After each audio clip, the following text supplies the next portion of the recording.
सामने देखिए।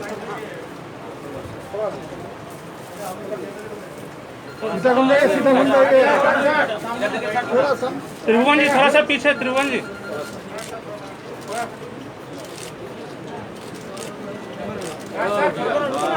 अरे भाई आप मत ना।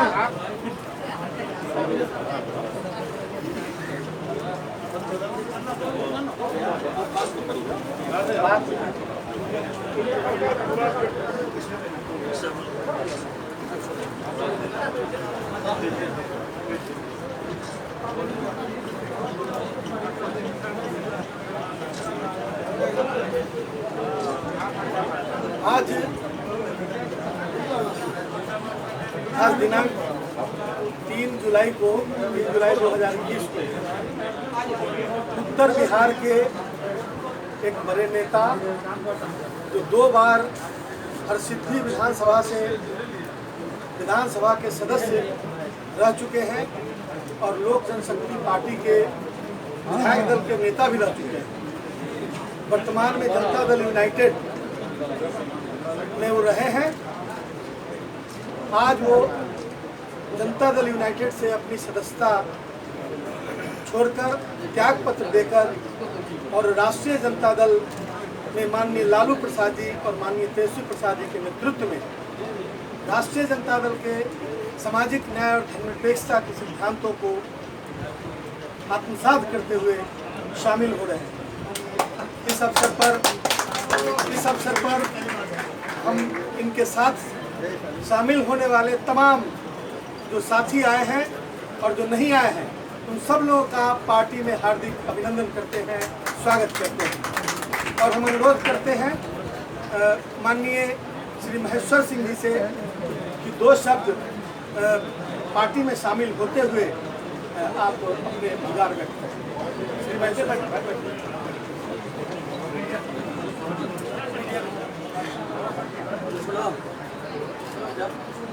नेता आदरणीय तेजस्वी यादव जी, सुनील बाबू, आलोक मेहता जी, शक्ति सिंह यादव जी,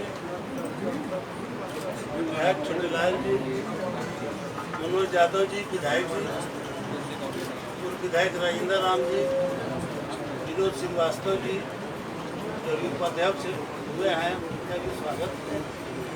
साथियों, हमको कहना है कि गेटे पर कहे हैं कि वो कहता है कि दुनिया दूर है। जनता दल यह पाठशाला शुरू से रहा है और जनता दल से हम लोगों की राजनीति की शुरुआत हुई और कहीं भी भटकाव हुआ, आज घूमते हुए फिर हम जनता दल, राष्ट्रीय जनता दल में हम लोग पहुंच गए हैं। वर्तमान बिहार के मुख्यमंत्री जी बैठे हुए हैं, उनका भी राजनीतिक पाठशाला लालू जी यादव जी का ही प्रभाव उन पर रहा है। कहाँ से ही वो राजनीति का गुरु सीखे हैं, लेकिन स्वभाव में अपने अपने अंतर होता है। आज बिहार में जो हालात है, महंगाई है, भ्रष्टाचार है, अफसरशाही है। आप देख रहे हैं कि एक मंत्री ने कहा कि अफसर हमारा सुल्तान ने यह रिजाइन कर दिया। और नेता का काम होता है कि जनता और सरकार के बीच में कड़ी के रूप में काम करना है, जनता की आवाज़ को, दुख दर्द को सरकार तक पहुंचाना। और सरकार जब अंधी और बहरी हो जाए तब आवाज़ लगानी पड़ती है और जनता को जगाना पड़ता है। जो हालात 1974 में था वो हालात आज भी पैदा हो गए और इनसे राज संभल नहीं रहा है। अपराध का आंकड़ा देखिएगा तो लगेगा कि बिहार कहाँ का कहाँ पहुँच गया। एक आशा की किरण हम लोगों को तेजस्वी यादव जी में दिखाई दे रहा है। नया बिहार बनाना है और इनको बिहार का मुख्यमंत्री बनाने में जितना भी सहयोग हो सकेगा हम लोग करेंगे। हम लोग आने के पहले एक आध आदमी और भी प्रयास किया था, हम पर भी एक दबाव पड़ा तो हम कहे कि रघुकुल रीति सदा चली आई, प्राण जाए पर वचन न जाए। हम तो 30 तारीख को ही हम नेता, वह परिवार शुरू से ही हमारा नेतृत्व किया है लालू यादव जी के छत्र छाया में हम लोग रहे हैं। और 30 तारीख को हम गए, मुलाकात किए, उसी दिन हम तेजस्वी यादव जी को नेता मान लिए। कागज पर लिखने और पढ़ने से सिद्धांत बनता और बिगड़ता नहीं है, इसलिए हम जा चुके हैं। किसी के बात का प्रभाव हम पर पड़ने वाला नहीं है। कुत्ता को हड्डी चाहिए, उसी में मस्त है। और किसी को समाज की चिंता है, सेवा की चिंता है, और जो भावना दिखाई दे रहा है तेजस्वी जी में, जो इनका विजन है, उसके साथ में हम लोगों को चल के नया बिहार बनाना है। बिहार का गौरवशाली इतिहास रहा है, उसे वापस लाना है। और तेजस्वी जी को बिहार के मुख्यमंत्री के रूप में हम लोग देखना चाहते हैं। सारे साथी, आज पूर्वी चंपारण के हर प्रखंड से जदयू के जो पुराने लोग थे, कई एक प्रखंड अध्यक्ष केसरिया के, संग्रामपुर के, हरसिद्धि के, ये चारों तरफ से लोग इस्तीफा करके जिला के महासचिव लोग आए हुए हैं। एक से काले लोग हैं, सब बैठे हुए हैं जो हम लोगों के साथ थे। और सभी लोग रिजाइन करके आज जनता दल यूनाइटेड, जनता दल में, राष्ट्रीय जनता दल में शामिल हो चुके हैं। इसलिए हम आभार प्रकट करते हैं, इस परिवार में हमको शामिल किया गया है।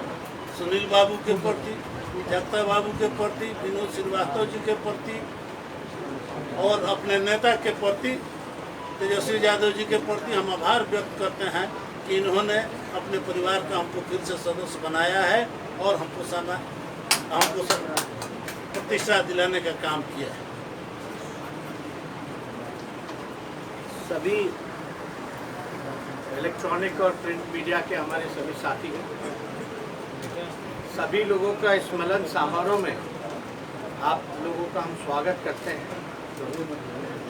और सबसे पहले हम महेश्वर बाबू जी का और उनके सभी तमाम साथियों को दिल से धन्यवाद देते हैं कि आज के दिन उन्होंने एक अहम फैसला लिया है और जनता दल यूनाइटेड छोड़ करके अपने सभी साथियों के साथ वो राष्ट्रीय जनता दल लालू जी के नेतृत्व में उन्होंने जो इच्छा जताई है और पार्टी ज्वाइन किया है, इसके लिए सभी साथियों को हम धन्यवाद देते हैं। आप लोग सब लोग जानते हैं कि जो मौजूदा जो सरकार है वो चोर दरवाजे से सरकार में आई है। हम लोगों ने कई बार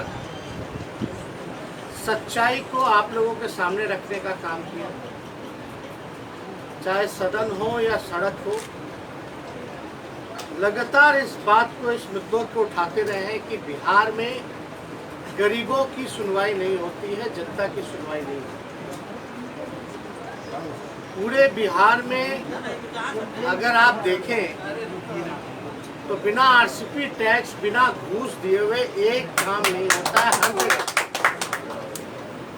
ब्लॉक चले जाइए या थाने चले जाइए, जाति प्रमाण पत्र बनाना हो या अन्य सर्टिफिकेट बनाना हो या डेथ सर्टिफिकेट बनाना हो, बिना घूस के कोई काम नहीं होता। पूरी तरीके से बिहार में अफसरशाही चरम सीमा पर है। अफसरशाही पूरी तरीके से बिहार में बेलगाम हो चुकी है। हमने ये भी बोला कि भ्रष्टाचार, संगठित भ्रष्टाचार के भीष्म पितामह नीतीश कुमार जी, लगभग जो है आप देखिएगा 60 से 70 घोटाले, बड़े घोटाले हो गए, लेकिन किसी अधिकारी पर या मंत्री पर या किसी पर कार्रवाई नहीं की जाती। हम लोगों ने कई बार बोला कि ये जून के महीने में पूरी तरीके से बिना आरसीपी टैक्स, बिना पैसे लिए हुए कोई तबादला, ट्रांसफर, पोस्टिंग नहीं होता है। शिक्षा चौपट, स्वास्थ्य विभाग चौपट हो गया, लॉ एंड ऑर्डर दे दिया, हत्या, अपहरण, बलात्कार जैसे मामले सामने आते हैं, कहीं कोई सुनवाई नहीं होती। और आप देख लीजिए कि आज सरकार में बैठे हुए लोग, सत्ता पक्ष के विधायक तबादले को लेकर के मंत्रियों के ऊपर सवाल उठाते हैं। दूसरी तरफ जो सत्ता दल के जो मंत्री हैं वो भी इन बातों को उठाते हैं। और ये अभी से नहीं चल रहा, जब से बिहार के मुख्यमंत्री नीतीश कुमार जी बने हैं तब से बिहार सरकार में यही धंधा जो है चल रहा है। लोग तंग आ चुके हैं, बिहार की जनता त्रस्त हो चुकी है, परेशान है। आप समझ सकते हैं, कल्पना नहीं लगा सकते कि क्या स्थिति बनी हुई है। कई ऐसे विधायक जो हैं इस कोरोना काल में लोगों ने अपना फंड भी जो है सरकार को दिया, लेकिन उसका कहीं कोई उपयोग, कहीं कोई सुनवाई कार्रवाई नहीं हुआ। सत्ता पक्ष में भी कई लोग ऐसे हैं जो लोग परेशान हैं, हताश हैं। अब इस पे ज़्यादा हमको कुछ नहीं कहना, लेकिन आप एक बात समझ लीजिए कि जो गिरी हुई सरकार, पूरी तरीके से ये गिरी हुई सरकार, और गिरी हुई सरकार का गिरना तय है। आप सब लोगों को महेश्वर बाबू का राजनीतिक जीवन जो है लंबा रहा है। 2 बार जो है विधायक रह चुके हैं, एक बार एलजेपी के सदन में नेता भी रह चुके हैं, और पुराने समय से हमारे पिता के साथी भी रह चुके हैं। आज इनकी जो राष्ट्रीय जनता दल में फिर से घर वापसी हुई है, इससे मुझे लगता है कि राष्ट्रीय जनता दल को मजबूती मिलेगी। और मुझे पूरा भरोसा है कि हम सबों के उम्मीदों पर महेश्वर बाबू जो है खड़े उतरने का काम करें।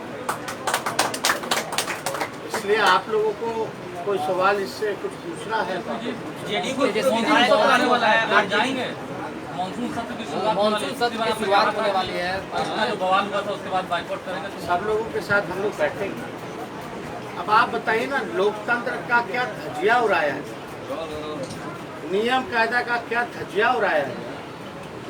देश के इतिहास में कहीं किसी विधानसभा में ऐसी घटना नहीं हुई जहाँ पुलिस का काला कानून, पुलिस के मौजूदगी में सदन के अंदर विधायकों को पीट करके पास कराया गया, महिलाओं का साड़ी खींच करके, चूड़ी तोड़ करके, झोंटा पकड़ करके जो है किस प्रकार से बाहर ले गया गया, ये किसी से छिपा नहीं।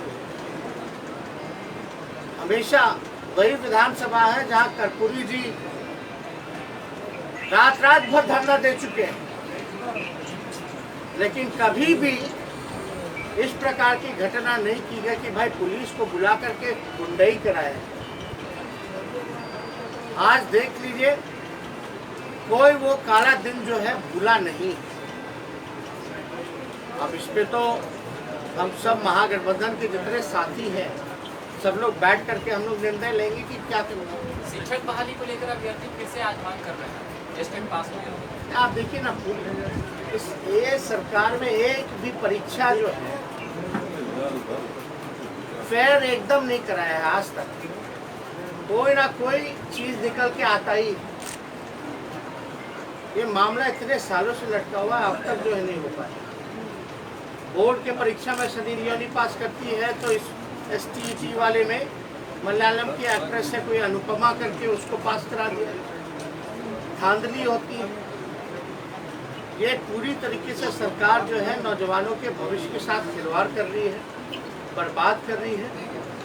और इसमें आप देखिएगा कि जब मंत्री ही इतनी बड़ी आरोप लगा रहा है तो मुख्यमंत्री ने दही क्यों जमा रखी अपने मुंह में। और ये इतना ही नहीं कहा,